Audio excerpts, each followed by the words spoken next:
let's welcome on board Deven Choksey as well and figure out what is it that he's making of the markets right now. Deven, hi, good morning. Only thankful that yesterday has ended, but what really spooked the markets? And do you sense that the pain could not be over just yet? Yeah, Ishan, good morning. Well, on more or less on anticipated line, the dollar index shot up above 110. The rupee fell below 86.20. I think it was a very crucial level. And I think that was indicating that most of the traders who have basically taken the position, I'm talking about FPI traders who have taken the position on the leverage side, they had to unwind part of their leverages largely because of this equation of rupee depreciating. So certainly, I think that pressure is on as far as the market is concerned.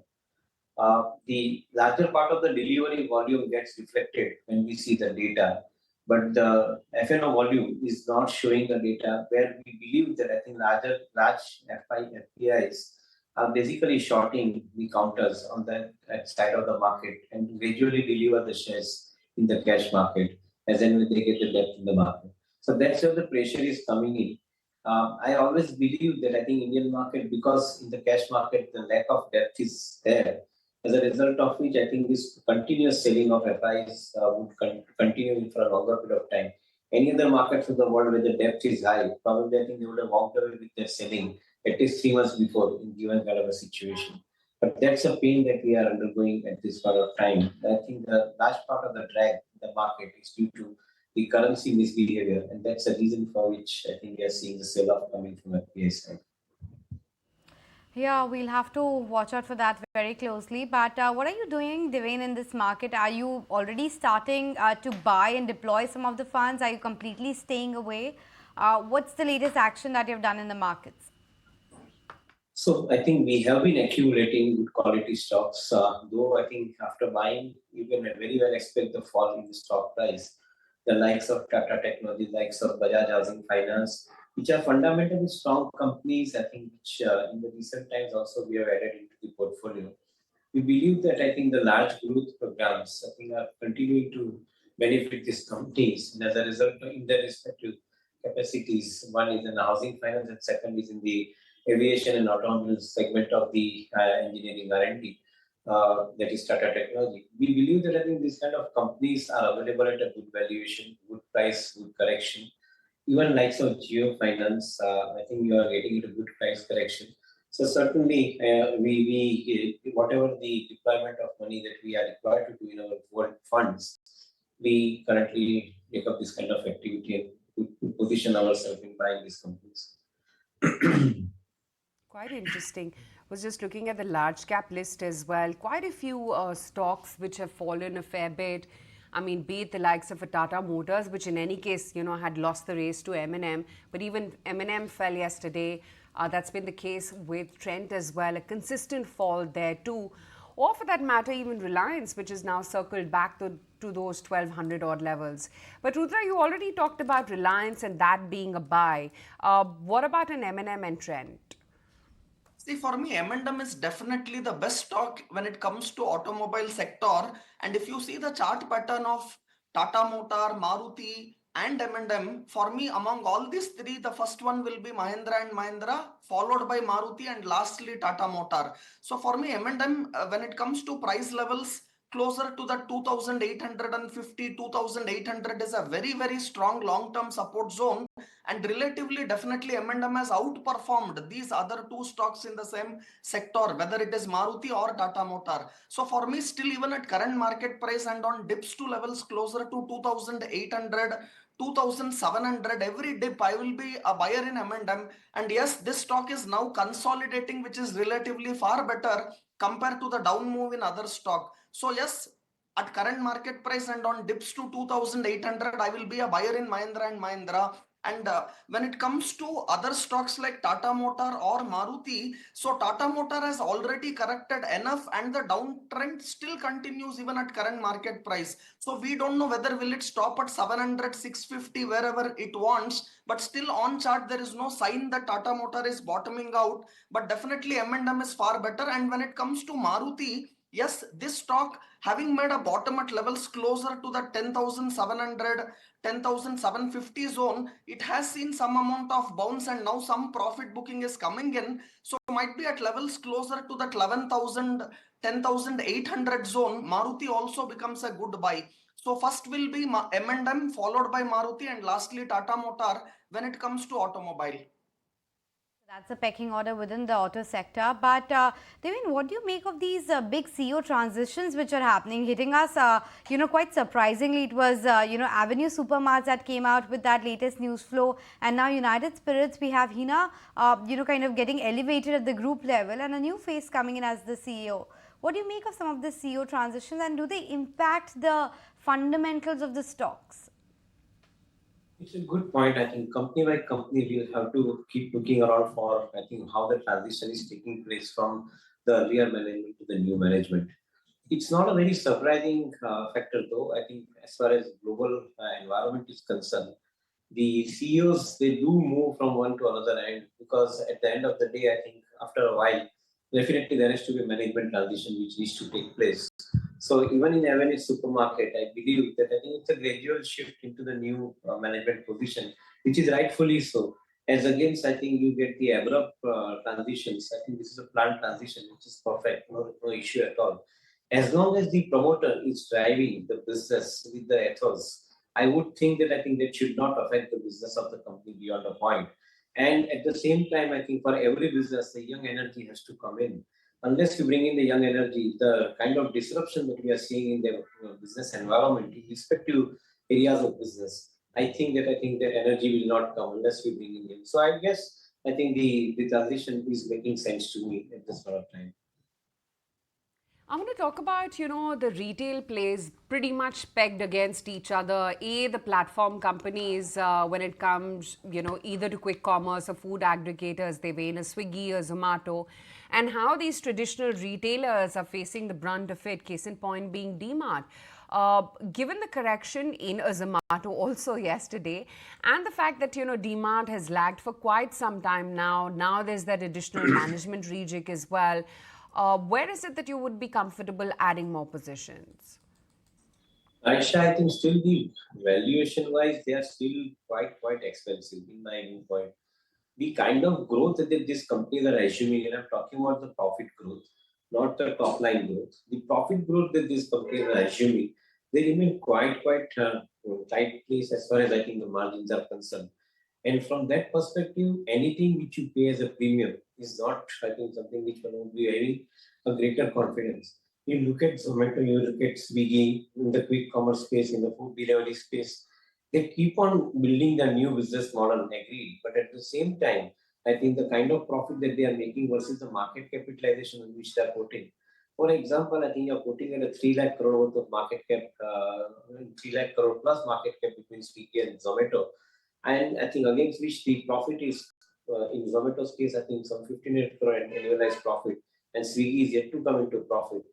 I do not know, I think, how much money one can pay as a premium to buy these kind of assets. Even though they may be fantastic consumer tech companies, even though they may be solving good amount of customers' requirement, but still, valuation-wise, I think they remain absolutely elevated and expensive in my viewpoint.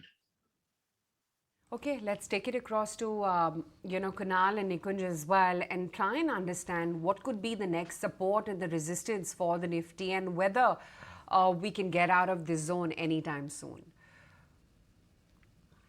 All right, now 10% correction has kicked in, but I just want to politely remind our viewers that it's not for the first time we've seen a 10% correction.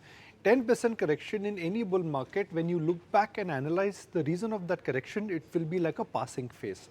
But data is data. They say that you look at data to understand future. Well, that's what we all do, and that's what Kunal does, which is what, so we'll use his expertise to understand that when we've seen a 10% plus correction, what have been the extremities of those corrections, which is that how much more can it go? And if it goes, and if this correction has to test its previous extremes, how deep the correction could be. So Kunal, we are at a 10% correction on the Nifty. A year from now, it will be passé. Nobody will talk about it. But today, everybody is talking about it. So for those who are focusing on today, they want to understand that how much more can the Nifty go if the previous patterns are at play? Fantastic, Nikunj. So, yes, as you rightly said, that we've seen through a phase where markets have corrected more than 10%. In fact, just in 2022. So, I've flagged off all the zones where the index have gone through a correction of more than 10% or where the major corrections have ended. So, this chart which you can see for the index is the chart where major corrections, whether it's in 2022, 23, prior to the COVID correction, all of those points, the corrections have halted at this major moving average. This level right now projected to be at 21,400, 500 zone for the index, which means assumingly, say over the next 1 week, 1 month, if the pace of fall for the index drops down, then we may probably make a higher low, maybe around the 21,600 or 700 mark. So I'm keeping a ballpark number over here of 21,500, which could be a worst phase of the correction, something very similar what we've seen in 2022, 23. So that becomes a one major support for the index. Then we look at the minor trendline supports, like for short-term traders, someone is looking out for an immediate support point. Now, this trendline support, which you can see from 2023, this has played out fantastically well over the last 3 major phases when the markets have corrected 10%, as well as those points when even the phase of elections, where the index fell by 20% on intraday basis. All major corrections have been absorbed at this trendline support. That's around 22,800 mark. So that we earmark as a very short-term support for the Nifty. The third chart is the most interesting one, Nikunj, because this tells you that the behavior of this correction will now start to change. Now, this is the RSI for the Bank Nifty. The lower chart is where you can see the Bank Nifty charts.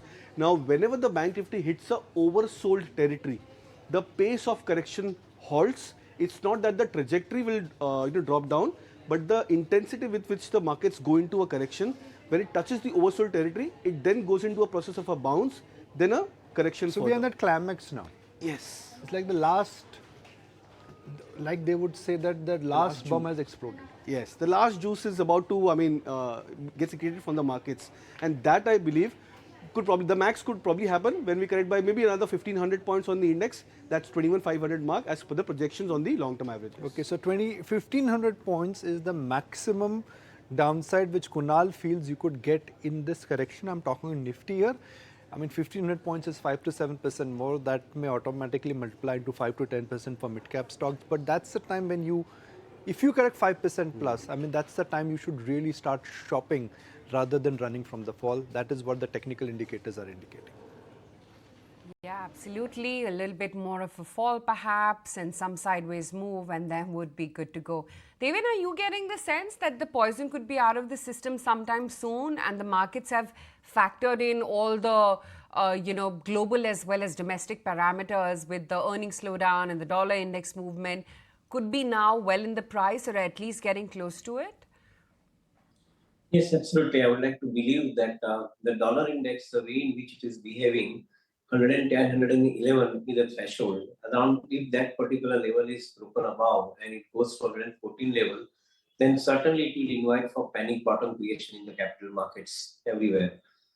So India included. I believe that I think if the panic bottom levels, whatever the dialogue that we have heard between Nikunj and Kunal a while back, I feel that I think one of the panic bottom level that one gets in this particular situation for Nifty, that would be the time when one should buy. Because if you study, I think the 8-year cycles in last 8-year cycles, starting from 1984 onwards till last cycle of 2016, 2024, in every cycle you saw that I think at the end of the period, that is in 24 in this case, the peak has happened in the market, and thereafter the market had to correct.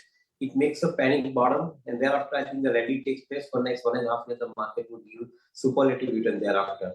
So if that situation holds true, somewhere in 2025, we should be making a panic bottom in the market, and probably I think the recovery rally should start thereafter for next 1.5 year time.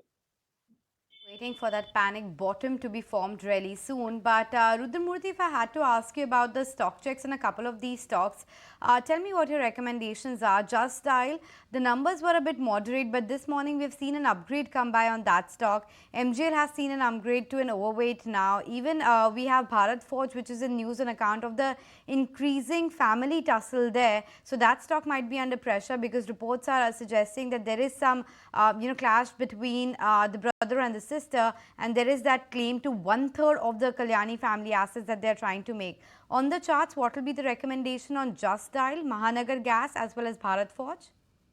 See, for me, Just Dial, the last two trading session price action has been definitely bad and it is on the downside. But however, if you see the entire chart for last 2 years, there has been strong support emerging for this stock at around 840, 850 zone. So another day or two kind of a correction in Just Dial and to those support zones of around 840, 850 levels, I will be definitely a buyer in Just Dial. One has to keep a stop loss of around 820, buy closer to that 830, 840 zone and expect a bounce back to these levels of around 950 to 1000 on Just Dial.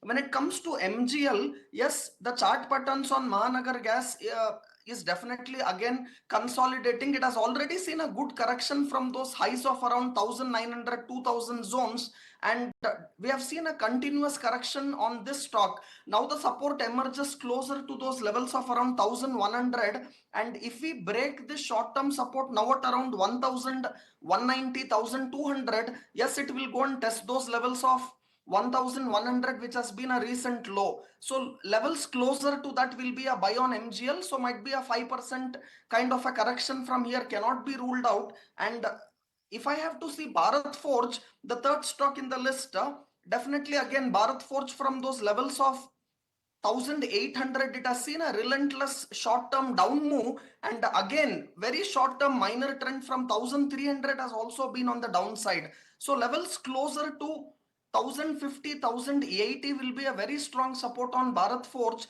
So I will be a buyer in Bharat Forge among all these three stocks, which is relatively better, and buy it closer to that levels of 1080, 1100. But if you look at minor term trend on all the three stocks, all are definitely on the downside. Bharat Forge will be a relatively better performer compared to MGL as well as Just Dial.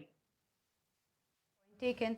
Deven, I wanted to get your sense regarding Ixigo because there's a fresh note on it wherein JM Financial has initiated coverage on the stock. They have a target price of 180 and they are calling it how it's an emerging dark horse in the OTA market. The travel and tourism industry for the last couple of years has been doing exceedingly well, especially in terms of the stock prices. Do you think it's time now to perhaps look at some of these platform companies too? Well, I think I am an admirer of the platform companies in the consumer tech they're in. So certainly from that perspective, I think the business proposition. I'm not completely sure about at what valuation and what growth we are buying this particular company at the current market price, since we don't have this company in full coverage. So obviously, would like to wait for my study to take place on this particular subject of valuation at current levels. But as I said, I think believing that the entire in economy, I think the tourism activity is now happening at such a pace, including the spiritual tourism. In my viewpoint, I think any company which are into travel and accommodation arrangements, I think they would probably have relatively better times going forward and continue growth as far as I think the business is concerned. They should be seeing a continued growth going forward.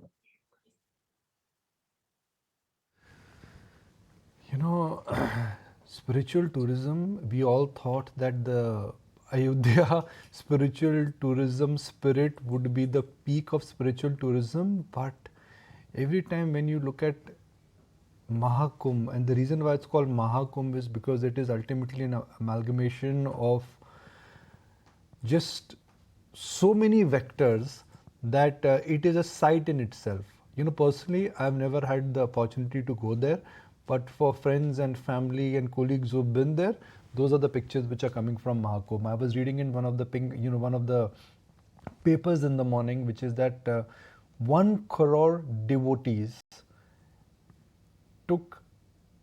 were there who bathed and who took that holy dip. So that is the kind of action, or that is the kind of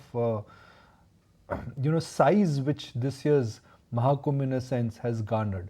Now the financial numbers in terms of impact, in terms of analysis, what it does to the economy, what it does to the local tourism, what it does to the hotel industry, what it does to the travel industry, it's very hard to fathom. But this is reality, which is that spiritual tourism in India is just moving from strength to strength. You know, Deven Choksey, I just had this innate feeling that we would be having you from Mahakumbh, one of the camps there. You'll join us on Skype. What is this, sir? You're joining us from your office. Where is the spirit? Nikunj, I think, like you, I think I was waiting for, I think, going to that place. Why don't we together go to that place and I think have a Wait for holiday? the Mahakumbh. The next Mahakumbh this year is sold out. we can still try. I think both of us can go. I have no. We'll be definitely sure that I think we'll be accommodated over there. You know, we'll try and get you some ground reports also from our from other sister channels. But yeah, I mean it is a spectacular sight, and Yes, the indeed. sheer experience of going to Mahakumbh I think is very, very unique. So which is the best stock to bet on, Deven, assuming that the whole India has pivoted towards Mahakumbh? I mean, when Ayodhya happened, everybody started buying hotel stocks, travel stocks. What could be the economic impact of Mahakumbh? Well, I think that's more pertinent. On a 12,500 crore worth of total investments, we are talking about, I think, business of 2 lakh crores. I guess, I think, nowhere in the world you will get this kind of economics as far as I think the business is concerned. And that is what is more appealing to me. In this particular process, one and everybody is going to get benefited out of it. I think why should we limit ourselves to thinking of only travel and tourism or the hotels or for that matter FMCG companies? I would think that I think each and every service provider in this particular space would probably have phenomenally good time. And maybe I think you will see the impact of this particular money changing hands on the consumption sides going forward. So we remain distinctly positive. FMCG company, obviously, I think as far as the capital market activity goes, I think would be the first choice in which you may probably see the first impact coming, the near-term impact coming in. But I'm sure I think the rest of the businesses will not lag behind as far as the benefit is transferred to them. Devin, so whenever markets will bounce back, which they would, Kunal feels that 21,200, right? 21,500 is this Lakshman Rekha. Something dire has to happen for Nifty to go below 21,500. So one works with an assumption that the risk reward ratio now is not to sell but to buy. What will bounce back the fastest? Large cap companies are offering phenomenally good amount of opportunity. And whenever the Nifty on a forward earning outlook basis has gone below 20 price earning ratio, the reasons have come from anywhere, I don't know in the past, but the fact remains that I think they have bounced back. So I would remain distinctly confident about the Nifty 50 stocks to get the first lead, first momentum as far as the bounce back is concerned. Many of the mid-cap, small-cap companies, they are unfortunately passing through a significant amount of pains because weak holders have been holding some of the stocks and that to at a valuation which has been significantly expensive. So from that perspective, I feel the mid-cap, small-cap will take a little time, but certainly some of the larger companies would definitely have a meaningful bounce back in a course of time. Okay, the Nifty estimates for FY26, which is what you look at, I'm just breaking that point for Deven Bhai's point for our viewers. You look at the Nifty EPS, which is that look at Nifty. If Reliance is a 10% weightage, what would is the projected earnings of Reliance? Add that in terms of weightage to the Nifty. Add that up and you arrive at a derived formula as to what the Nifty estimates are. For FY26, ek saal aage, you look at the estimates are 1240. That's a consensus number. So if you work with a consensus number of 1240 and divide that with the current level, which is 23,000, you're getting a number of sub 20. And historically, when you bought into market, when Nifty is sub 20, you actually make money. Simple. इस valuation पर अगर आपने निवेश करा है, which you've done, and there is history and there is evidence, until and unless something dire happens in the world like a GFC crisis or COVID, the chances of making money are more than 50%. Deven Bhai, it is a probability number which I'm putting on the table. Yeah, I fully agree with you. I think we all have seen past, Nikunj. I think, in fact, I think while we are talking, I was just going back into past, the 8 5-year cycles that I have experienced. In each of the 5-year cycles, whenever the market has made the panic bottoms, thereafter the rally or the rise in the market has given more than 50% return. I wouldn't have the exact number in every cycle how much one has made, but I think generally whenever the bounce back takes place, I think it ends up giving you 50% plus kind of return in 1 year, 1.5 year time in this market. So certainly, if you are counting 21,000 odd levels as far as I think the bottom is concerned, then in my viewpoint, I think one can definitely expect, I think, a good rally in some of the fundamentally good stocks where the growth opportunity we are seeing further growing in coming times. 40-50% kind of an upside in those stocks, I think, from the bottom is definitely, I think, a good call that one can ask for. Thanks so much, Deven, for joining us this morning.